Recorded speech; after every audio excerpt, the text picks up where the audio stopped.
السلام علیکم ورحمۃ اللہ وبرکاتہ۔ جی ہماری سورۃ یوسف چل رہی ہے اور ہمارا پارہ نمبر 13 ہے۔ جیسا کہ آپ نے پیچھے کمپلیٹ کیا پارہ نمبر 12 اور اس کے جو آخری ہم آیتیں پڑھ رہے تھے اس میں آپ نے دیکھا کہ عزیز مصر کی بیوی نے اپنی غلطی ایکسیپٹ کی۔ یہ بہت بڑی بات ہوتی ہے، یہ سنت آدمیت ہے۔ حضرت آدم علیہ السلام سے بھول ہوئی، نسیان ہوا، اللہ کی منع کردہ درخت کے پاس چلے گئے، جب احساس ہوا تو فوراً اپنے رب سے معافی مانگ لی اور ایکسیپٹ کیا، ربنا ظلمنا انفسنا۔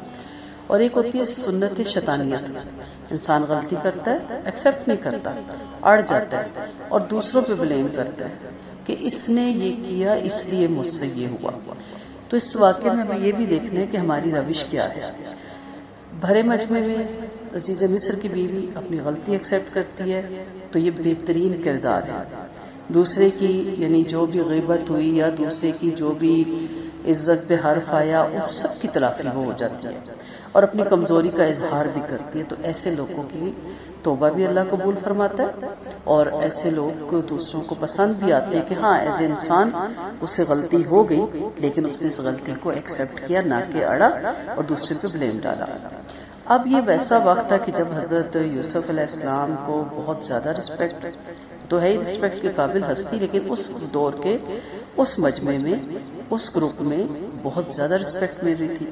اور یہ وہ لمحہ ہوتا ہے کہ جب آپ کی صفائی پیش ہو جائے اور آپ بری الذمہ ہو جائیں تو وہاں بھی شیطان آ کے اٹیک کرتا ہے کہ دیکھا میں اچھا ہوں، میں نیک ہوں، آج میری عزت ہو رہی ہے۔ وہاں پہ بھی ایک آپ کردار دیکھیں گے اور اب وہ ہے پیغمبر کا کردار، یوسف علیہ السلام کا کردار، اور یہی کردار مطلوب ہے ایک نبی کے امتی سے بھی اور ایک مسلمان سے بھی اور ایز اے انسان ایک انسان سے بھی۔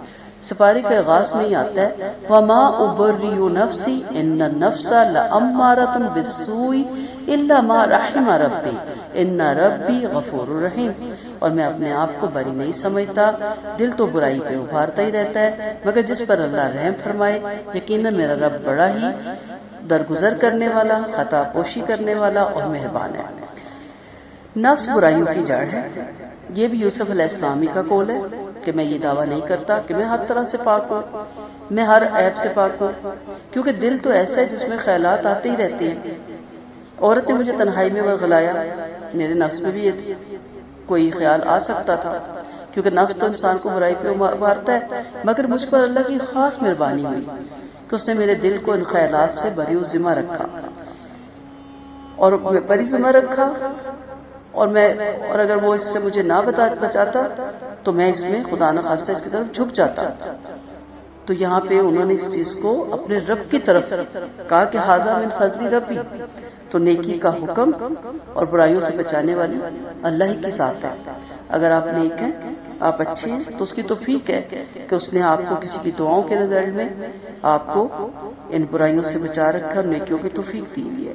لیکن اس کا یہ مطلب نہیں کہ آپ ہر دوسرے بندے کو خطا کر کے اور اپنی اس خوبی کو جگہ جگہ بیان کریں۔ تو نفس امارہ آمادہ کرنے والا نفس نیکی پہ بھی آمادہ کرتا ہے، برائی پہ بھی آمادہ کرتا رہتا ہے۔ لفظ لوامہ ہے، پھر ملامت کرتا ہے، اگر نیکی میں کمی ہو جائے تو بھی ملامت کرتا ہے کہ یہ نیکی تو مزید اب کر سکتے تھے، ہاتھ سے تم نے گوا دی، اور برائی پہ بھی ملامت کرتا ہے کہ یہ کیوں کی، گلٹ فیل ہوتی ہے۔ ٹھیک ہے، پھر تیسری کنڈیشن ہوتی ہے نفس مطمئنہ، انسان توبہ کر کے یا نیکسٹ اچھے کام کر کے اپنے آپ کو نیکی کی راہ پہ دوبارہ کھڑا کرتا ہے اور بدی کی راہ سے روکتا ہے، اور یہ وہی نفس مطمئنہ ہے، اللہ ہم سب کو نصیب کرے، جو ہمیشہ نیکیوں پہ ٹھکا رہتا ہے اور برائیوں کے کھٹکا اس کے اندر رہتا ہے اور اس سے بچنے کی کوشش کرتا ہے، جس کے بارے میں سورۃ فجر میں آیتیں ہیں۔ اللہ تعالیٰ فرماتے ہیں یا ایتھا النفس المطمئنہ ارجعی الی ربک راضیۃ مرضیہ فادخلی فی عبادی فادخلی فی جنتی۔ وقال الملأ ائتوني به استخلصه لنفسي فلما كلمه قال انك اليوم لدينا مكين امين اور بادشاہ نے حکم دیا کہ اسے میرے پاس لے آؤ تاکہ میں اسے اپنے خاص کاموں پہ مقرر کر دوں۔ پھر جب اس نے آپ سے گفتگو کی تو بولا تو آج تو میرے نزدیک تو معزز اور معتبر ہو۔ آپ نے درخواست کی کہ مجھے مالک کے خزانے کا حاکم بنا دیجیے کیونکہ میں محافظ اور واقف کار ہوں۔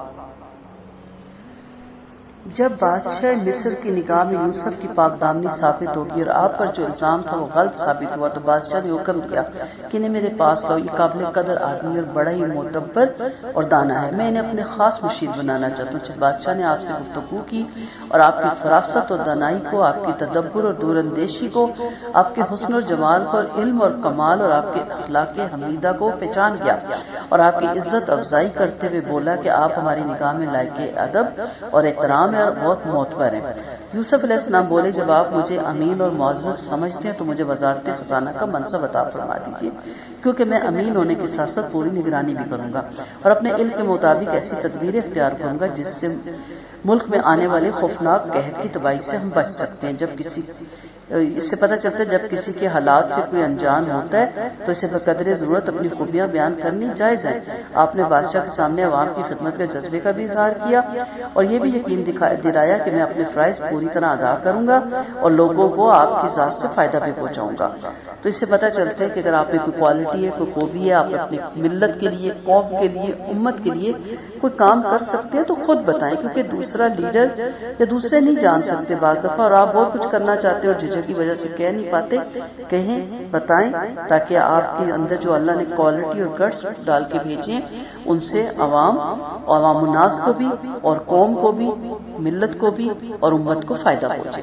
وَكَذَلِكَ مَكَّنَّا لِيُوسُفَ فِي الْأَرْضِ يَتَبَوَّأُ مِنْهَا حَيْثُ يَشَاءُ۔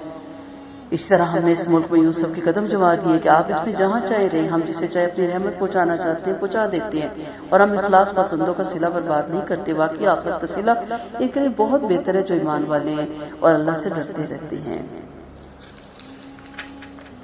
یوسف کے بھائی آ کر آپ کے پاس پہنچے، آپ انہیں پہچان گیا اور وہ آپ کو نہ پہچان سکے تو فرمایا اپنے بھائیوں کو بھی، اپنے دوسرے بھائی کو بھی لانا، اور جب آپ نے انہیں ان کا سامان مہیا کر دیا تو کہا کہ کیا تم دیکھتے نہیں کہ میں نائب میں پورا دیتا ہوں، بہترین میزبان بھی، اگر تم اسے میرے پاس نہ لائے تو تمہارے لیے میرے پاس ناپ نہیں ہوگا بلکہ میرے پاس بھی نہ آنا۔ بھائی نے جواب دیا ہم اس کے بارے میں اپنے والد کو خوشامد کریں گے اور اس بارے میں پوری کوشش کریں گے کہ آپ نے اپنے نوجوان نوکروں سے کہہ دیا کہ ان کی رقم کی بوریوں میں رکھ دو تاکہ جب یہ اپنے گھر والوں کو واپس جائیں اور اس رقم کو پہچان لیں تو امید ہے کہ لوٹ کر آئے۔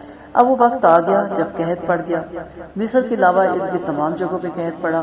تمام لوگ اپنے گھروں سے مال لے کے، اشرفیاں لے کے، اپنے زیورات لے کے آتے تھے اور یہاں آ کے جمع کروا کے اس کی جگہ اناج لے کے جاتے تھے۔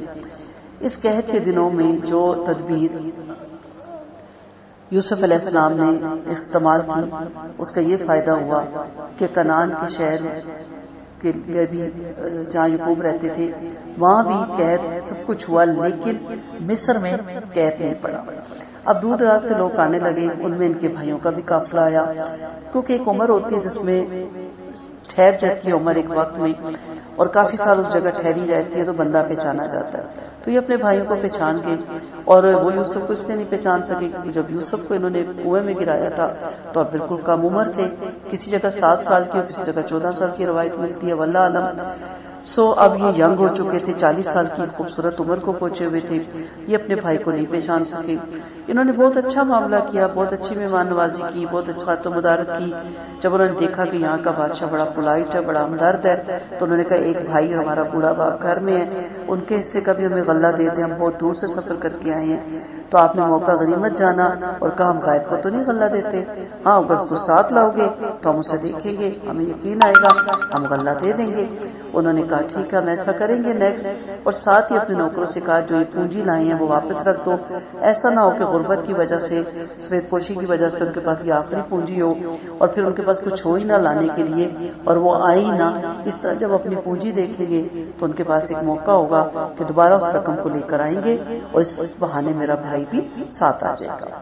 فَلَمَّا رَجَعُوا إِلَىٰ أَبِيهِمْ قَالُوا يَا أَبَنَا مُنِعَ مِنَّا الْكَيْلُ فَأَرْسِلْ مَعَنَا أَخَانَا نَقْتَلْ وَإِنَّا لَهُ لَحَافِظُونَ۔ پھر جب وہ واپس آ کر اپنے باپ کے پاس پہنچے تو بولے ابا جان غلہ ہم سے روک لیا گیا، آپ ہمارے ساتھ ہمارے بھائی کو بھی بھیج دیں تاکہ ہم غلہ لا سکیں، ہم اس کی پوری نگرانی کے ذمہ دار ہیں۔ فرمایا مجھے اس کے بارے میں تمہارا وہی اعتبار ہے جو اس سے پہلے اس کے بھائی کے بارے میں تھا، اب اللہ ہی سب سے بہتر محافظ ہے اور وہی سب سے زیادہ مہربان ہے۔ یعنی یعقوب علیہ السلام نے فرمایا کیا تم اس غریب کے ساتھ بھی وہی کرنا چاہتے ہو جو یوسف علیہ السلام کے ساتھ کیا؟ اور انہیں معلوم تھا کہ پہلے بھی اس کی حفاظت نہیں کر سکے، اور انہوں نے ہیلے بنا کے کہا کہ یوسف علیہ السلام کو بھیڑیا کھا گیا، تو اس لیے انہوں نے کہا کہ میں اب تم پہ اس کا اعتبار کرنے سے قاصر ہوں۔ اور جب انہوں نے اپنا سامان کھولا تو اپنا مال بھی پایا جو انہیں لوٹا دیا گیا تھا۔ بولے ابا جان ہمیں کیا چاہیے، یہ ہمارا مال ہے جو واپس کر دیا گیا، ہم اپنے گھر والوں کے لیے اناج لائیں گے، اپنے بھائی کی حفاظت بھی کریں گے، اور ایک اونٹ کا بوجھ زیادہ بھی مل جائے گا، یہ اناج تو تھوڑا سا ہے، فرمایا اسے میں کبھی ساتھ نہیں بھیجوں گا جب تک کہ تم اللہ کو گواہ کر کے مجھ سے وعدہ نہ کر لو کہ تم اس کو میرے پاس یقیناً واپس لے کر آؤ گے، ہاں اگر تم سب گھیر لیے جاؤ تو یہ اور بات ہے۔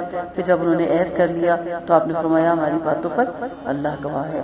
وقال یا بنی لا تدخلوا من باب واحد فادخلوا من ابواب متفرقة وما اغنی عنکم من اللہ من شیء ان الحکم الا للہ علیہ توکلت وعلیہ فلیتوکل المتوکلون۔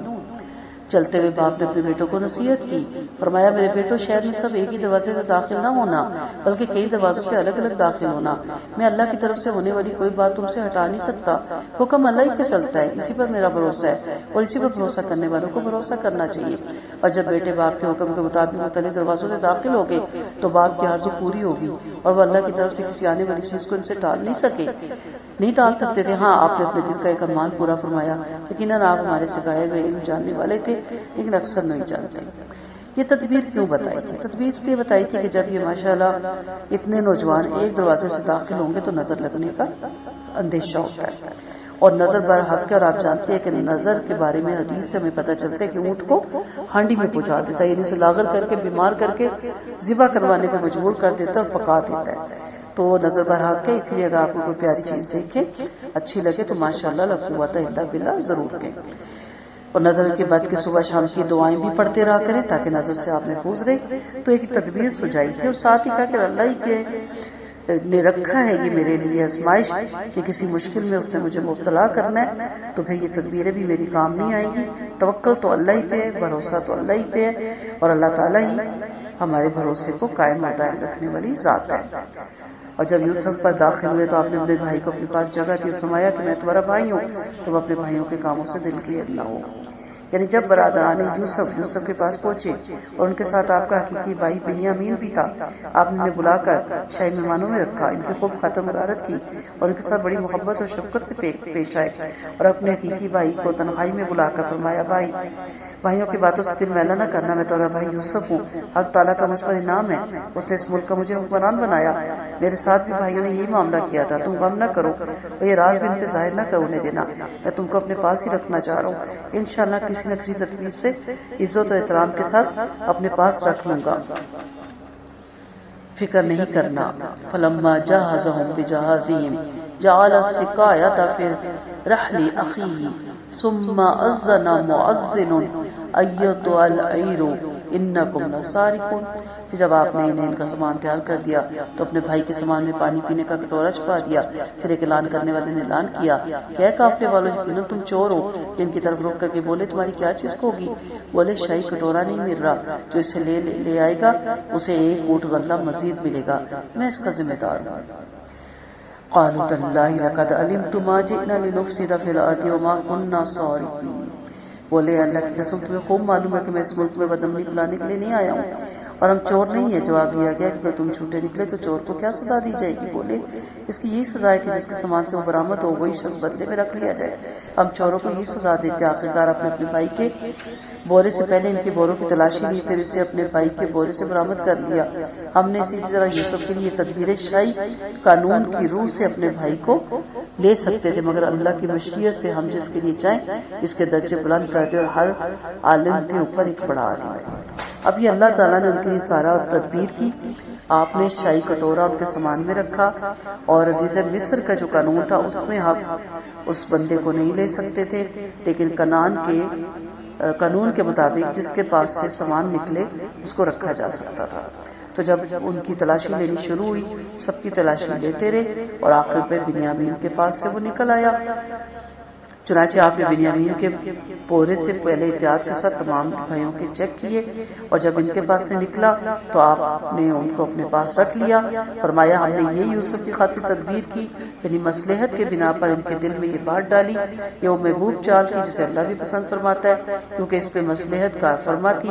اب مصری قانون کے مطابق باوجود چور ہونے کے بنیامین کو نہیں روک سکتے تھے لیکن چونکہ پہلے آپ کے بھائیوں نے اقرار کیا اپنا قانون بتایا اب اس قانون کے تحت ان کو اپنے بھائی کو دینا پڑا. قالوا ان يسرق لوقد سرق اخ له من قبل فاسرها يوسف بنفسه ولم يبدها لهم قال انتم شر مكانا والله اعلم بما تصفون. بولے اگر یہ چور ہے تو اس سے پہلے اس کے بھائی نے بھی چوری کی تھی. یوسف نے یہ بات اپنے دل میں رکھی اور ان پر ظاہر نہیں ہونے دی. فرمایا تم گرے ہوئے درجے کی اور جو کچھ تم کہہ رہے ہو اسے اللہ خوب جانتا ہے. بنیامین کے بولے سے شہر پیمانہ برآمد ہونے کے بعد بھائیوں نے یہ بات بتائی کہ چوری کرنا اس کی عادت ہے. اس کا بھائی بھی چوری کرتا تھا. نعوذ باللہ. یوسف کی طرف انہوں نے الزام لگایا. یوسف علیہ السلام کے بارے میں ایک کہانی مشہور تھی ایک قصہ مشہور تھا کہ آپ پھپھی کے گھر پال رہے تھے. پھپھی کو آپ کو بہت سے پیار تھا. پھپھی آپ کو لے گئی تھی اور جب مدت ختم ہوئی باپ لینے گیا. پھپھی کا دل نہیں تھا کہ بچے کو واپس بھیجیں. انہوں نے اپنی کوئی چیز اس کے سامان میں رکھ دی اور جب باپ لے جانے لگا تو میں نے کہا میری ایک چیز گم ہے میں سامان چیک کروں گی. اور جب سامان میں اپنی چیز کو دیکھا تو کہا اب قانون کے مطابق اس نے میری چیز چوری کی ہے یہ مزید میرے پاس رہے گا. جبکہ والد جانتے تھے کہ پھپھی نے اپنی محبت کے ہاتھوں مجبور ہو کے ہی کیا. پھر ایک اور قصہ بھی مشہور ہے کہ انہوں نے اپنے ان کے نانا جو کہ اسلام پہ نہیں تھے ان کا بت چوری کیا تھا اور چوری کر کے لا کے توڑ کے پھینک دیا تھا. واللہ اعلم. یہ دونوں کہانیاں آپ کے ساتھ مشہور تھی تو سب اس کی حقیقت جانتے تھے لیکن اس وقت انہوں نے کیا الزام لگایا کہ کوئی نئی بات ہے اس کا تو بڑا بھائی بھی نعوذ باللہ چور ہے. یوسف علیہ السلام سن رہے تھے دیکھ رہے تھے جانتے تھے کہ یہ جھوٹ بول رہے ہیں لیکن آپ نے فوراً اس کا ریئیکشن نہیں دیا اور خاموش رہے اور انتظار میں رہے کہ جب اللہ تعالیٰ ان پہ یہ ساری چیزیں کھول دے گا. قالوا يا أيها العزيز إن له أبا شيخا كبير فخذ أحدنا مكانه إنا نراك من المحسنين. بولے عزیز ان کے والد بہت بوڑھے ہیں برائے کرم آپ ان کے بدلے ہم سے کسی کو رکھ لیں ہم آپ کو نیک معلوم سمجھتے ہیں. فرمایا اللہ کی پناہ کہ میں اس کے سوا جس کے پاس ہم نے اپنی چیز پائی کسی دوسرے کو رکھ لوں بلا شبہ اس صورت میں ہم بڑے بے انصاف ہو جائیں گے. پھر جب وہ اس طرف سے ناامید ہو گئے علیحدہ ہو کر مشورہ کرنے لگے. بڑے بھائی نے کہا کیا تمہیں خبر نہیں کہ تمہارے والد نے اللہ کو بیچ میں ڈال کر تم سے عہد دیا تھا اور تم پہلے بھی یوسف کے سلسلے میں بڑا بھاری جرم کر چکے. میں تو اس جگہ سے ہٹوں گا نہیں جب تک والد مجھے اجازت نہ دے دے یا اللہ اس قصے کا فیصلہ نہ فرما دے. وہ بہترین فیصلہ کرنے والا والد کے پاس واپس جا کر ان سے کو ابا جان آپ کے فضل نے چوری کی ہم نے اپنے علم کے مطابق عہد کیا تھا ہم غیب کے محافظ نہیں ہیں. آپ اس بستی کے لوگوں سے جس میں ہم گئے تھے پوچھ لیں اور اس قافلے سے بھی جس میں ہم آئے ہیں اللہ گواہ ہے ہم بالکل سچے ہیں. قال بل سولت لكم انفسكم امرا فصبر جميل عسى الله ان ياتيني بهم جميعا انه هو العليم الحكيم. فرمایا نہیں بلکہ تم نے اپنے دل سے بات کر لی لہذا اب صبر ہی ٹھیک ہے. مجھے امید ہے کہ اللہ سب کو میرے پاس پہنچا دے گا. وہ بڑا علم والا اور بڑی حکمت والا ہے. سب کو کس کو یوسف علیہ السلام کو پھر بنیامین کو اور یہ بڑا بھائی بھی وہاں بیٹھ گیا تھا.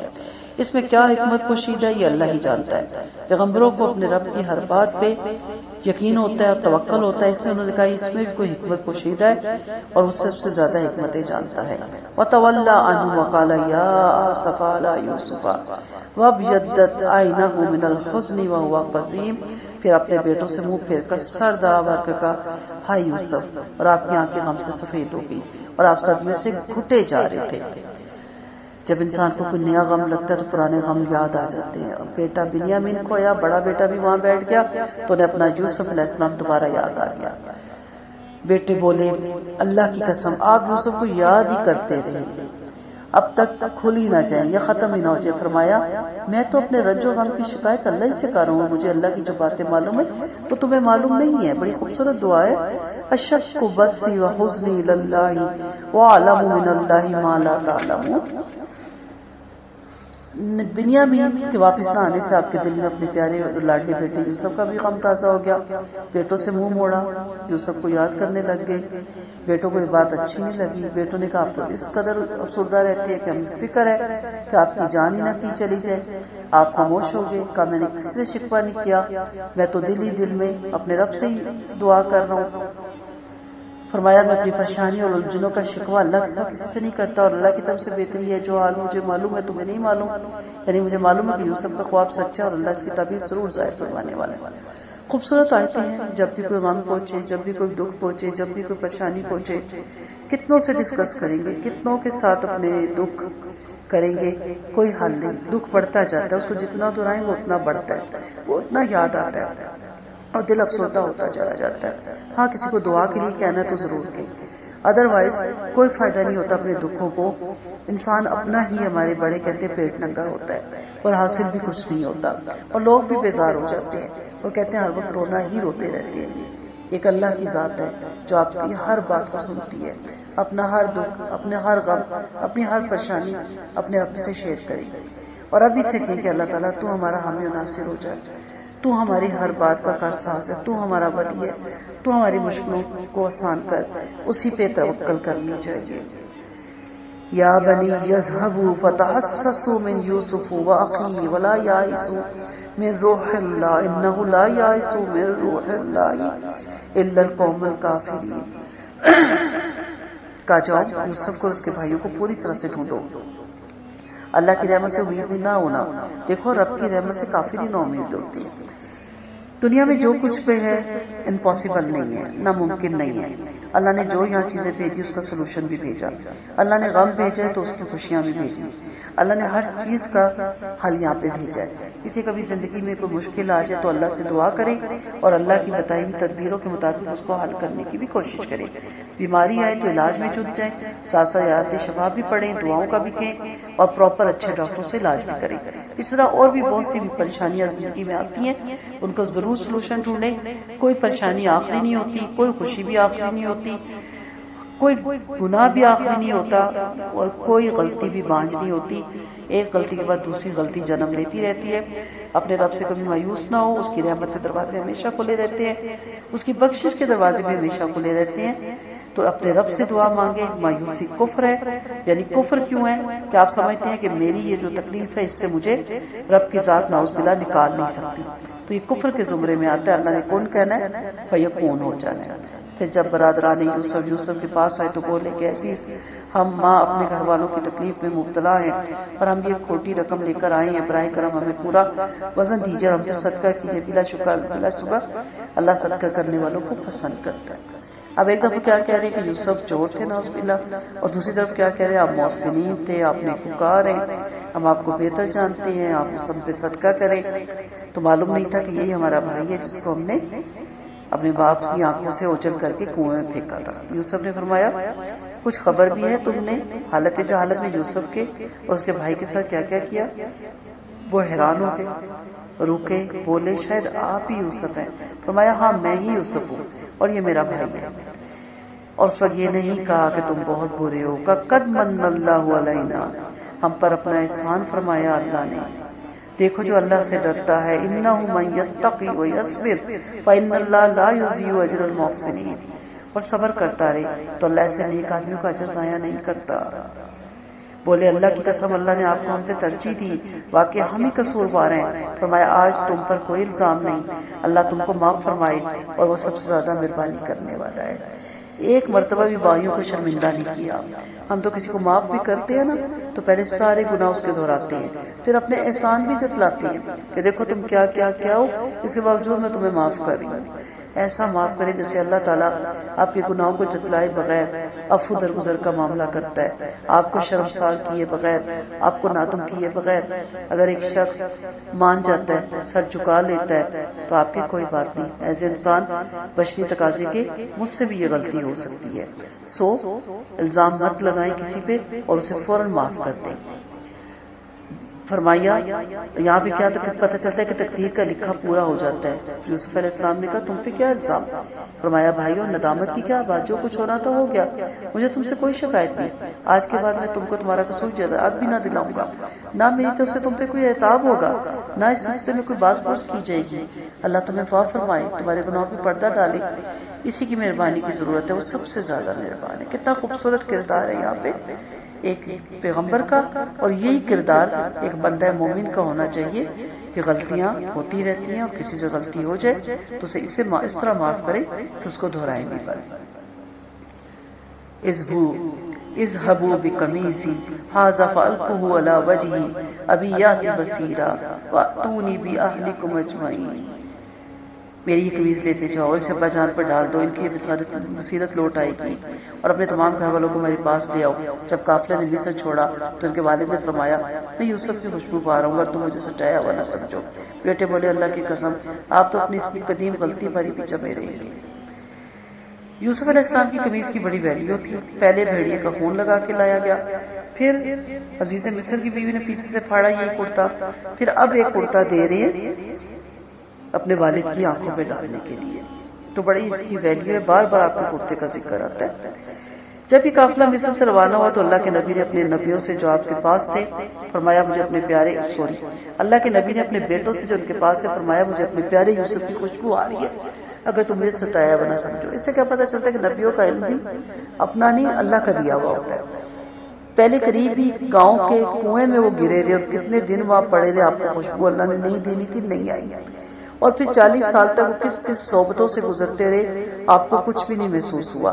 اور پھر جب یوسف علیہ السلام نے اپنی قمیض بھیجی اور وہ 240 میل کا فاصلہ تھا اور یہ جدائی کے 80 سال کے بعد کا واقعہ ہے، اور آپ کو ان کی خوشبو آنا شروع ہوگی.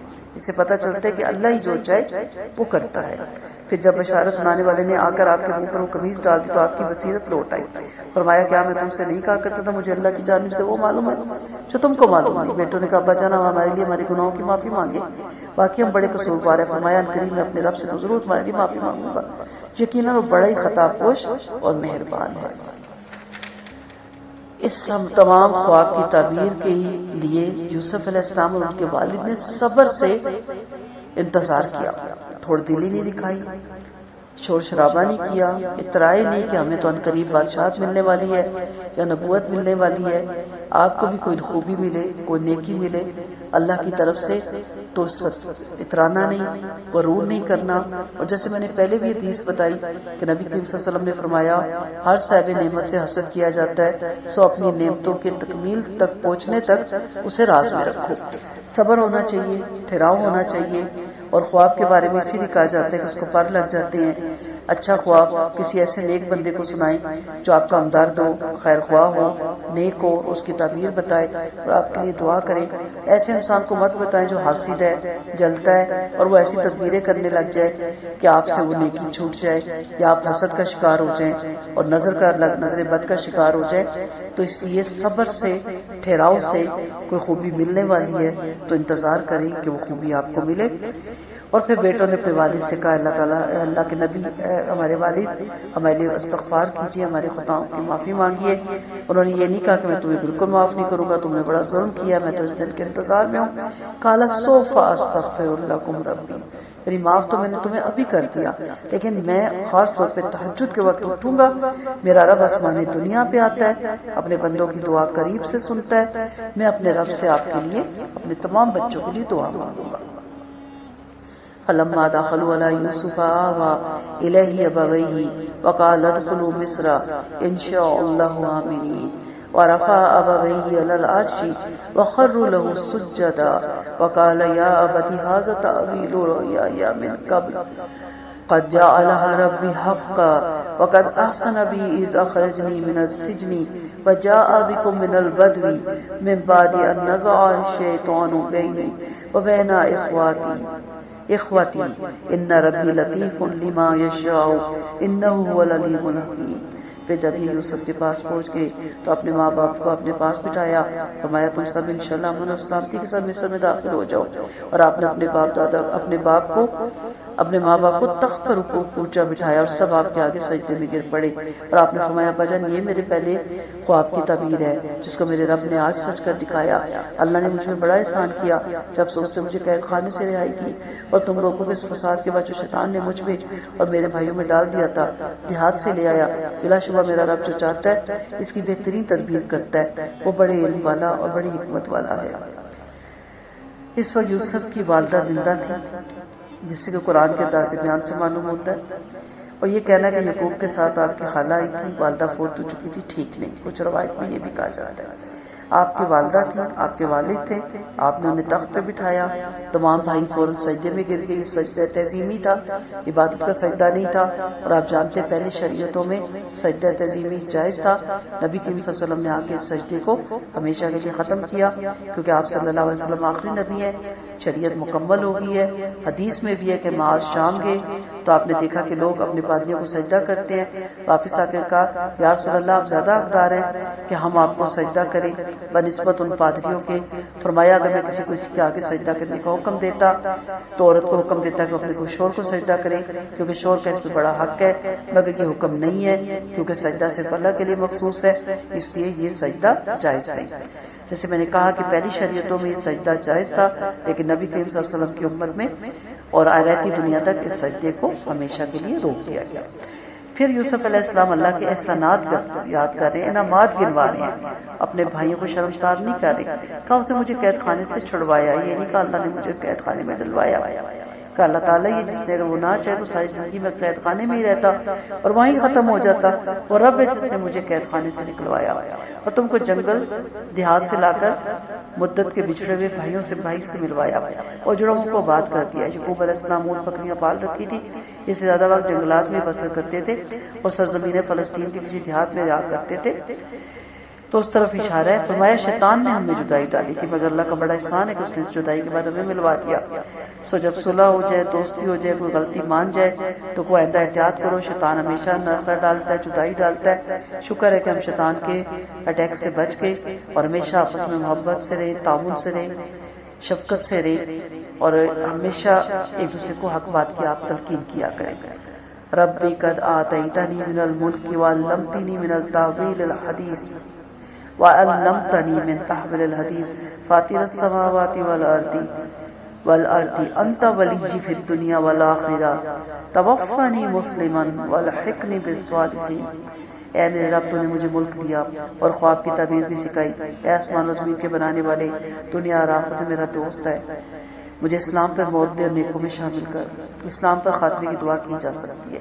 جب حضرت یوسف نے بچھڑے ہوئے ماں باپ، بھائی اور دیگر احباب مل کے اور اللہ نے آپ کو نبوت اور حکومت کے دو جلیل الشان عہدوں پر متعین فرما دیا تو آپ نے مقدس ہاتھ اٹھا کر اپنے رب کے ہاں دعا مانگی، اے عزت اے اللہ رب العالمین، جس طرح تو نے مجھے اس دنیا میں اپنی نعمتیں مکمل فرمائی اس طرح آخرت میں مکمل فرمانا، اے اللہ مجھے اسلام پر اپنی فرمانبرداری پہ زندہ رکھنا، اس میں مجھے موت دینا، مجھے نیک انسانوں میں جو انبیاء میں شامل فرمانا۔ ظاہر ہے کہ اللہ کے مقدس نبیوں اور رسولوں سے کوئی جماعت نیکی میں نہیں بڑھ سکتی، اس لیے آپ نے فرمایا کہ اللہ مجھے انبیاء کی رفاقت عطا فرما۔ شاید آپ نے مرض الموت میں یہ دعا مانگی، ہمارے محبوب پیغمبر صلی اللہ علیہ وسلم نے بھی مرض الموت میں یہ دعا مانگی تھی۔ حضرت عائشہ صدیقہ رضی اللہ عنہا فرماتی آپ موت کے بعد انگلی اٹھا کر یہ دعا مانگ رہے تھے کہ اللہ مجھے بلند جماعت سے ملا۔ آپ نے 3 بار یہ دعا مانگی اور اس کے بعد آپ وفات پا گئے۔ یہ غیب کی خبریں جو آپ پہ بھی کی جا رہی، آپ ان کے پاس نہ تھے جب انہوں نے اپنی بات پر یہ پکا ارادہ کر لیا تھا اور وہ تدبیریں سوچ رہے تھے کہ اگرچہ آپ لاکھ چاہیں مگر اکثر لوگ ایمان لانے والے نہیں، اور آپ ان سے دینی تبلیغ پر کوئی مزدوری نہیں مانگتے۔ یہ تبلیغ تو تمام مخلوق کے لیے نصیحت ہے، یعنی آپ جو باتیں بتا رہے ہیں، جو گزرے ہوئے واقعات بتا رہے ہیں، یہ آپ صلی اللہ علیہ وسلم کی رسالت کی کھلی دلیل ہے۔ یہ واقعات آپ کو لوگوں کے لیے عبرت اور نصیحت کے لیے وحی کی جاتی ہے اور وحی کے ذریعے بتائی جاتی ہے۔ اگر آپ اس پہ غور کریں اور نصیحت حاصل کریں تو یہ ان کی نہ صرف دنیا بنا سکتی ہے بلکہ دین بھی سنوار سکتی ہے۔ لیکن افسوس کھلم کھلا واقعات کے سامنے آ جانے کے بعد بھی اکثر لوگ ایمان کی دولت سے محروم ہی رہ جاتے ہیں۔ سو انبیاء تبلیغ پہ اجرت نہیں لیتے، یعنی اپنے واعظ، نصیحت پر اور بھلائی کی دعوت پر لوگوں سے مزدوری نہیں مانگتے، بلکہ اللہ کی رضا کے لیے دنیا کی خیر خواہی فرماتے ہیں۔ آپ کا واعظ تمام مخلوق کے لیے خیر و برکت کا ذریعہ ہے اور اس پہ عمل کر کے دین اور دنیا کی سعادت حاصل ہوتی ہے۔ علماء حق کا بھی یہ کام نہیں، دایان حق کا بھی یہ کام نہیں کہ وہ اس لیے تبلیغ کرے کہ اس کو کچھ چڑھاوے مل جائیں گے، کچھ نذرانے مل جائیں گے، کچھ فنڈنگ مل جائے گی۔ اس چیزوں سے اپنے آپ کو آپ دور رکھیں۔ اور آسمان و زمین میں بے شمار نشانیاں جن سے لوگ منہ پھیر کر گزر جاتے ہیں، اکثر اللہ پر ایمان لانے کے باوجود بھی مشرک ہے۔ کیا یہ اس بات سے نہ رو گے کہ ان پر اللہ کا کوئی عام عذاب آ جائے، ان پر یکایگت قیامت ٹوٹ پڑے، انہیں خبر بھی نہ ہو؟ حق تعالیٰ نے فرمایا ان شرک بڑا بہت بھاری ظلم ہے۔ سب سے بڑا شرک یہ ہے کہ اللہ کے ساتھ مخلوق کی عبادت کی جائے۔ ابن مسعود نے رحمۃ اللہ علیہ صلی اللہ علیہ وسلم سے پوچھا کہ سب سے بڑا گناہ کون سا ہے؟ فرمایا اپنے خالق کے ساتھ دوسروں کو شریک کرنا۔ شرک کی ایک مخفی قسم بھی ہے۔ اس قسم کا شرک تو اس قدر چھپا ہوا ہے کہ اکثر لوگوں کو اس کی خبر بھی نہیں ہوتی۔ اور وہ فرماتے ہیں کہ ایک دفعہ حذیفہ رضی اللہ عنہ ایک بیمار کرسی کے لیے تشریف لے گئے۔ آپ نے اس کے بازو پر ایک ڈورا بندھا ہوا دیکھا، فرمایا اسے توڑ دو اور الگ کر دو۔ فرمایا اکثر لوگ باوجود مومن ہونے کے مشرک ہی رہتے ہیں، جب تم مومن ہو تو مشرک کیوں بنے بیٹھے ہو؟ آپ صلی اللہ علیہ وسلم نے فرمایا جس نے غیر اللہ کی قسم کھائی وہ مشرک ہے۔ آپ کا فرمان ہے جھاڑ پھوک، تویز، گنڈے اور منتر جنتر شرک کی ایک قسم ہے۔ ریاکار بھی مشرک ہے۔ آپ صلی اللہ علیہ وسلم نے فرمایا مجھے تم میں سب سے زیادہ چھوٹے شرک کا خوف ہے۔ صحابہ نے فرمایا اے اللہ کہ رسول چھوٹا شرک کیا؟ فرمایا ریاکاری۔ جب قیامت کے دن لوگوں کے عملوں کا بدلہ دیا جائے گا تو اللہ فرمائے گا اے ریاکارو تم انہیں سے اپنے عملوں کا ہدیہ مانگو جن کے دکھانے کے لیے تم نے عمل کیے تھے، اور دیکھو تم کو دیتا ہے کہ نہیں۔ اللہ کے عذاب سے ہر وقت ڈرتا رہنا چاہیے۔ کیا یہ مشرک بے خبر ہے کہ اللہ کے عام عذابوں سے نہ ڈریں؟ فرمایا آمینہ الذین، یعنی آگے بھی آیت آئیں گی کہ گناہ کرنے والے اس بات سے بے خوف ہو گئے کہ اللہ انہیں بے خبری کی حالت میں زمین میں دھسا دے یا ان پر اپنا عذاب بھیج دے یا انہیں سوتے میں پکڑ لے، کیونکہ وہ اللہ کو ہرانے والے نہیں، یا انہیں چکنا کر کے پکڑ لے۔ یاد رکھو تمہارا رب اپنے بندوں پر بڑا ہی مہربان اور شفیق ہے، اسی لیے ان کو ڈھیل دے رکھی ہے۔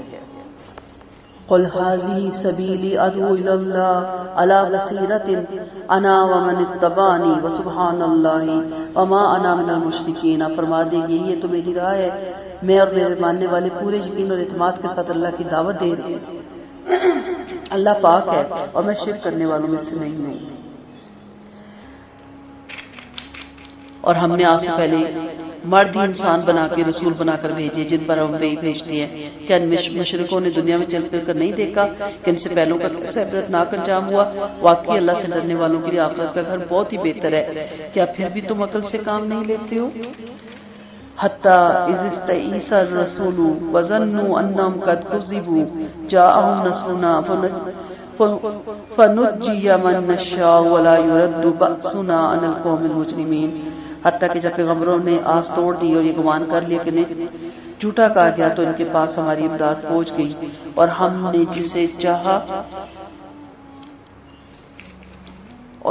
جسے چاہا بچا لیا اور ہمارا عذاب مجرموں سے ہٹایا نہیں جا سکتا۔ لقد كان في قصصهم عبرة لأولي الألباب وما كان حديثا يفترى ولكن تصديق الذي بين يديه وتفصيل كل شيء وهدى ورحمة لقوم يؤمنون۔ واقعی کے واقعات میں عقل والوں کے لیے بڑی بڑی نصیحت ہے۔ یہ قرآن کوئی گھڑی ہوئی بات نہیں بلکہ یہ اپنے سے پہلی کتابوں کو سچا بتاتا ہے اور ہر چیز کی تفصیل سے بیان کرنے والا ہے اور ایمان والوں کے لیے ہدایت اور رحمت ہے۔ یعنی انبیاء کے قصوں میں، قوموں کے واقعات میں، مومنوں کے بچ جانے میں اور کافروں کے ہلاک ہونے میں ارباب ہوش کے لیے بڑی بھاری نصیحت ہے۔ قرآن گھڑا نہیں جا سکتا۔ فرمایا اس قرآن کی شان نہیں کہ کوئی سے گھڑ کے لے آئے، بلکہ یہ اللہ کی کتاب ہے جو تمام پہلی آسمانی کتابوں کی تصدیق کرتی ہے، ان کے صحیح کو غلط سے، حلال کو حرام سے اور سچ کو جھوٹ سے علیحدہ کرتی ہے، تعریف کو چھانٹ دیتی ہے، منسوخ احکامات بیان کرتی ہے، ہر چیز پر تفصیلی روشنی ڈالتی ہے اور اس میں فرائض اور واجبات بھی ہیں، مستحب اور مباح بھی، حلال اور حرام بھی ہے، ظاہری اور باطنی خبریں بھی، اللہ کے اسماء اور صفات بھی ہیں، اللہ کی بے نظیر اور بے مثال ہونے کی سب تفصیل ہے۔ اس لیے یہ چشمہ فیض اور خیر مومنوں کے لیے سراپا ہدایت اور رحمت ہے۔ اس سے دلوں میں نور، ہدایت اور عقل مندوں میں صحت اور استقامت پیدا ہوتی ہے۔ ہم بھی اپنے عظیم معبود کے سامنے دستے سوال کرتے ہیں کہ وہ ہمیں بھی دنیا اور آخرت میں انہی سعادت مند انسانوں میں شامل کرے، اور اللہ قیامت والے دن جب بہت سے لوگوں کے چہرے درخشاں ہوں گے، بہت سے چہروں پر کالک چھائی ہوگی، اللہ ہمیں بھی اپنے پاک اور نورانی بندوں میں شامل فرما کر سرخروئی سے مالا مال فرمائے، آمین ثم آمین۔ اللہ ہم تیرا شکر ادا نہیں کر سکے، تو بے شمار خوبیاں والا ہے اور ہمیں ہر حال میں تیری مدد درکار ہے، جب تک کہ تیرا دست رحمت ہم ناتوانوں کا بازو نہ تھام دے، ہمارا بیڑا پار نہیں ہوگا۔ یا اللہ تعالیٰ ہم پہ سب سے کرم کر اور ہم سب کو معاف فرما۔ السلام علیکم ورحمۃ اللہ وبرکاتہ۔